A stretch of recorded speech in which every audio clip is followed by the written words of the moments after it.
nouvelle photo 360. Donc j'ai voulu commencer la découverte de cette photo 360 par cette magnifique vue sur le plan d'Enov.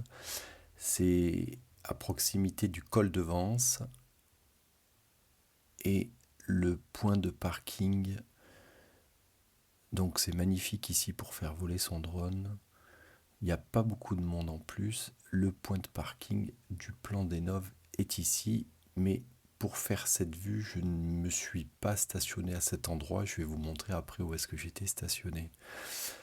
Donc, qu'est-ce que nous allons retrouver dans cette vue d'un petit peu reconnaissable? Ici, nous avons Vescagne. Pourquoi j'en parle? Parce que il y a la cascade de Vescagne qui est aussi accessible en randonnée. Bon, c'est difficile de tout faire dans la même journée, mais c'est vraiment à proximité. Vous pouvez chercher ça sur Google Maps et je le mettrai aussi dans la fiche, dont le lien est dans la description.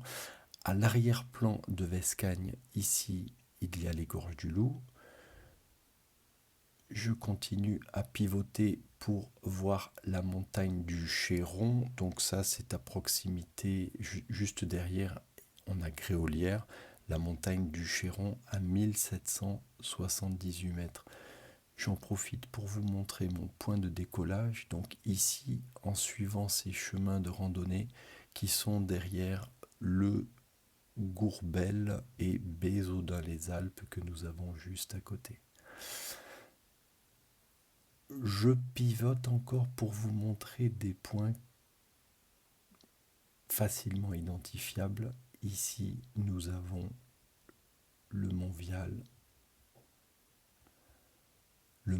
avec Revesse-les-Roches au premier plan, et par rapport à mon point de décollage, le Mont Vial est à 12 km. 12 km de ce point de décollage. Ensuite, nous avons ici, facilement reconnaissable aussi, la Madone du Tel avec à l'arrière-plan la tête Riquier, le break du Tel et derrière le Gélas. Donc là, on commence à être beaucoup plus loin. On est dans le Mercantour. Je dézoome pour que vous puissiez apprécier la vue dans son ensemble. Et si on regarde au niveau des distances, pour la Madone du Tel, c'est 16 km et pour le Gélas, c'est 43 km. Je continue avec ici facilement reconnaissable le Mont Ferrion. Il est vraiment facilement reconnaissable avec cette grande crête. Le Mont Ferrion qui prend sa base au niveau des ruines de Châteauneuf-Villevieille qui sont là. Et dans l'axe, on va retrouver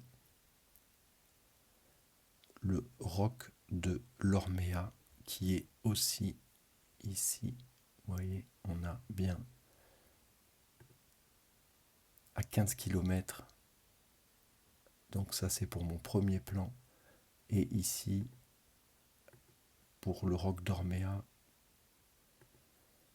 32 km.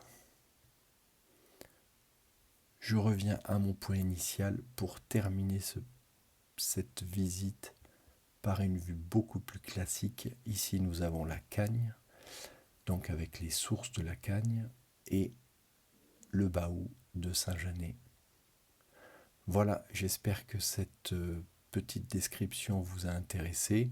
Vous retrouverez les détails et la fiche avec le lieu du parking, une vue 360 et cette vidéo. Cette fiche est un fichier PDF que vous pouvez télécharger en suivant le lien qui est dans la description. Bon vol à tous!